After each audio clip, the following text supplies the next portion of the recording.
Bueno, llegó el momento de mi mano a mano con Pablo Echarri, oportunidad que tuve en el estreno de su película Arrebato. Hablamos con él en esta primera parte de sus comienzos en la carrera de la actuación.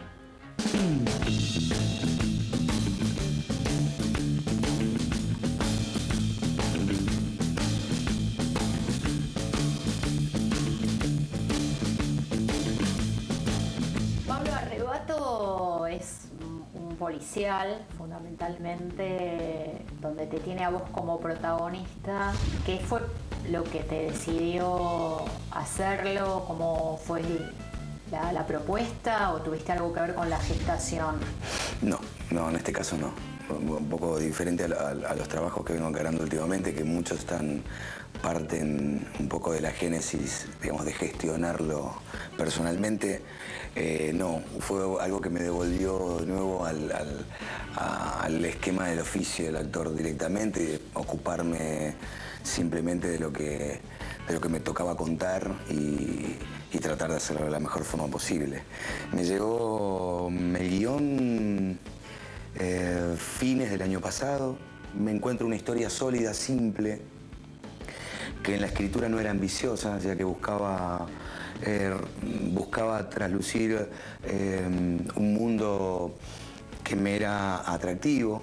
Si bien estoy lejos de ser un escritor, lo que la historia contaba, que tenía que ver con cómo se genera una verdad, o cómo se genera una noticia o un hecho concreto determinado, y cómo eso depende de quién es que te lo cuente, de cómo una realidad, según cómo es construida y qué se cuenta o qué se omite, termina siendo una realidad sesgada, pero real para la persona que lo cuenta. Eso es algo que me parecía muy interesante de contar. Una verdad para el resto, ¿no? Claro. Después había un arco en el personaje de Luis Vega, este escritor, sí, que siempre me resulta atractivo. Primero porque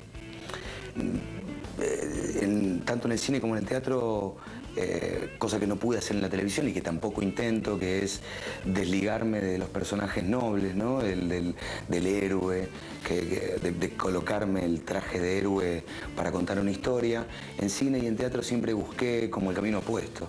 Entonces, en este esquema, Arrebato y Luis Vega venía como anillo al dedo, ¿no? Mostraba a un escritor con una vida hasta gris, te diría, ¿no? Sin muchos sobresaltos, con una vida personal bastante definida y digamos, bastante previsible, como a través de la investigación de un hecho real, de un crimen pasional que debía ser ficcionado para transformar en una novela, cómo esa investigación se empieza a encontrar indicios que empiezan a parecerse o encontrar muchos puntos de contacto con su vida personal.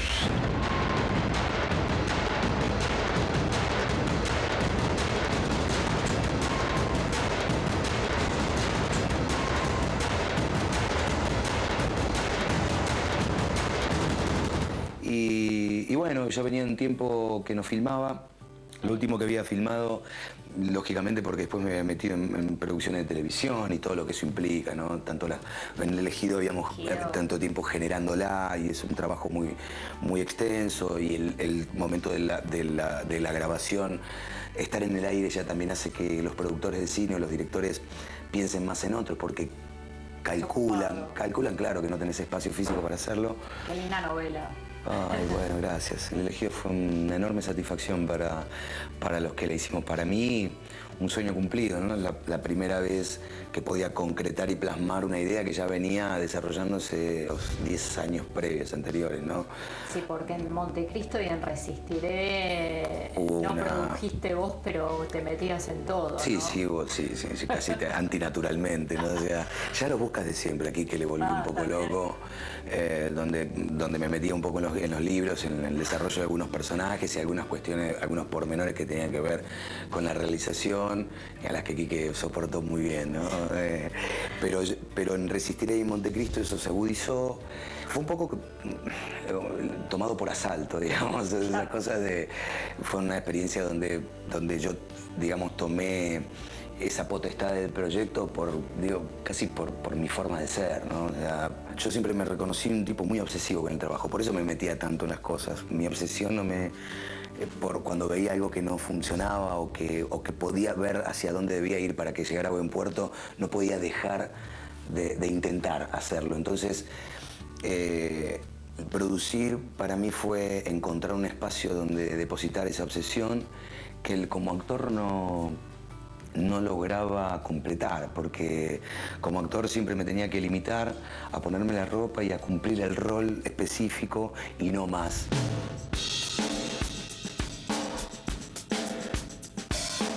El elegido para mí es un enorme... Sí, me da mucho orgullo, inclusive cuando escucho hablar a mis compañeros. Sí.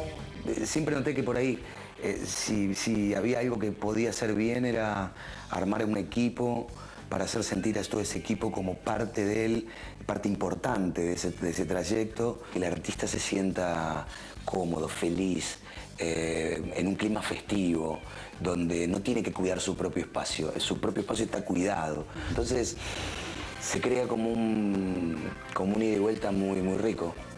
Eso está reconocido porque con casi todos los que he hablado y trabajaron con vos, Leticia, Paola, Luciano, bueno, incluso han ganado Martín Fierros. Eso me ha dado siempre una satisfacción tan grande. Bueno, con el Elegido me pasó, lo pude vivir muy en carne propia, pero porque aparte era productor.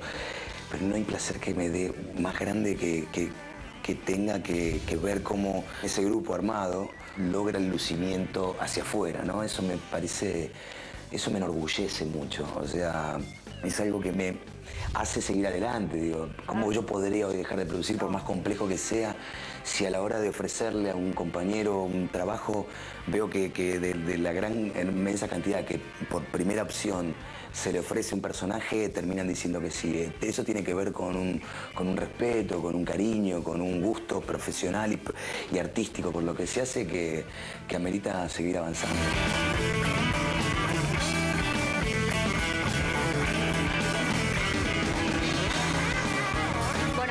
La primera parte del mano a mano con Pablo Echarri, y en esta segunda parte habla también de su faceta como productor y de sus trabajos, además de la televisión, de teatro y del cine.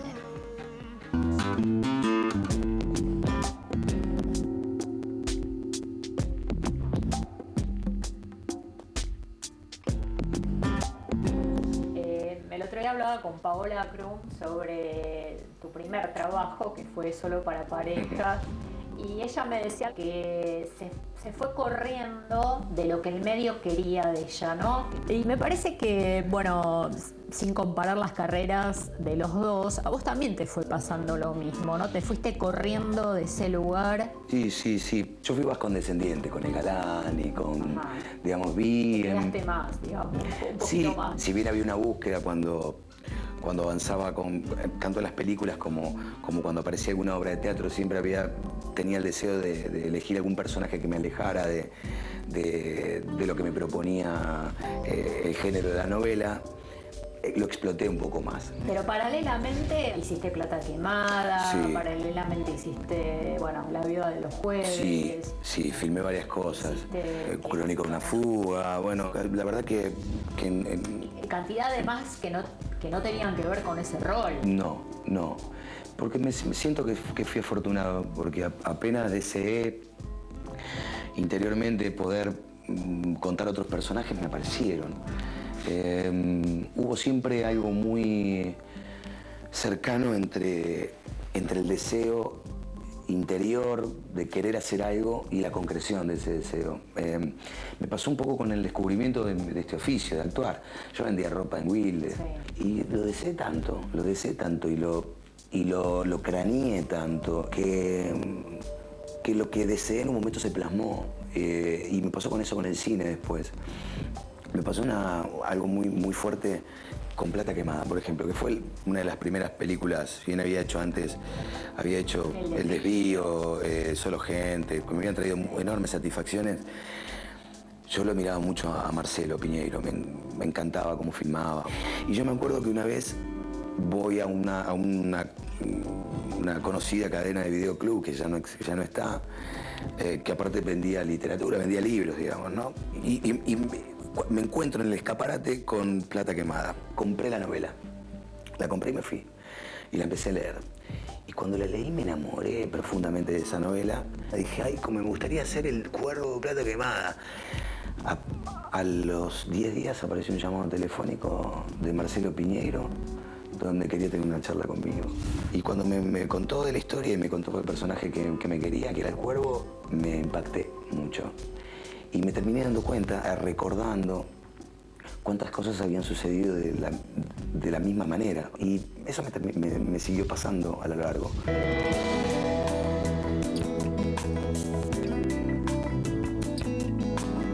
Hay dos trabajos que me parece importante destacar en tu carrera que tienen que ver con el teatro, ¿no? De Pillowman y El hijo de puta del sombrero, donde mostrás otra faceta que no tiene nada que ver con los trabajos que hiciste en televisión ni en cine. Y también me parece que la versatilidad a la hora de dejarte dirigir, porque ahí también hay un director atrás. A mí no solamente me han dirigido directores, me han dirigido mis compañeros. O sea, yo expreso una apertura en el momento del trabajo donde cualquier compañero me puede venir a decir, Pablo, te vi haciendo esto, mira, no sé si es por ahí, fíjate, o que me vean hacer algo y me digan, eso. O sea, eso sucede cuando hay camaradería, ¿no? Cuando hay un vínculo que está funcionando más allá del hecho del laburo en sí. Y yo recuerdo que sobre todo El Hombre Almohada me dirigieron todos mis compañeros también. Yo entré con una humildad muy grande porque hacía 9 años que había debutado en teatro con Puc Sueño de Verano. Sí. Entonces había como un cierto temor de meterme, sobre todo en un texto tan complejo como era El Hombre Almohada, y entré realmente con la convicción de que debía despojarme de todo lo aprendido. Yo siempre he pateado el tablero con respecto de un personaje al otro. Digo, con El Hombre Almohada yo sabía que cuando las chicas que iban con la cámara de foto a ver El Hombre Almohada se iban a ir atragantadas. Entonces había algo ahí que funcionaba perfectamente para mí, porque yo lo que quería era impactarlas, a punto tal de irse desconformes con lo que hayan visto. Hay algo que me gusta, sí. Debe ser que yo soy medio, en ese sentido soy medio revulsivo, ¿no? O sea, ahora soy menos, porque antes era más peleador, antes había algo que pasaba cuando se armaba el lío, que no podía evitar pudrirlo, ¿entendés? Y eso fue una característica espantosa. Ya no irrito, ya no busco irritar. Antes buscaba eso, ¿no? Antes buscaba irritar, me parecía un valor del que ahora no me siento orgulloso. Entonces,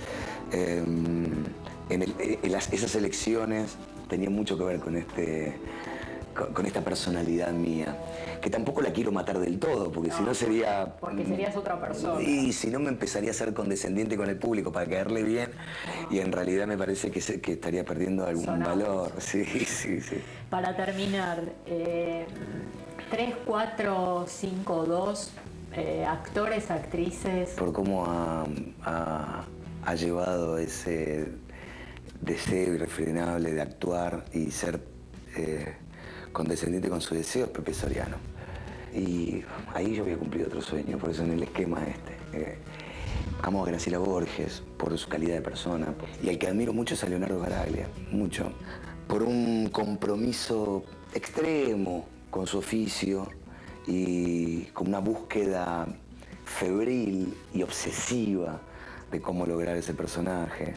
Y a mi esposa, por una enorme capacidad de lectura, por cómo saber exactamente en qué proyectos involucrarse y en qué proyectos no. Eso lo dice una historia de 20 años de siempre haberle pegado exactamente en el blanco. Cuando te digo que darle en el blanco es una de las cosas más difíciles que hay. Gracias. No, a vos Marcela, gracias.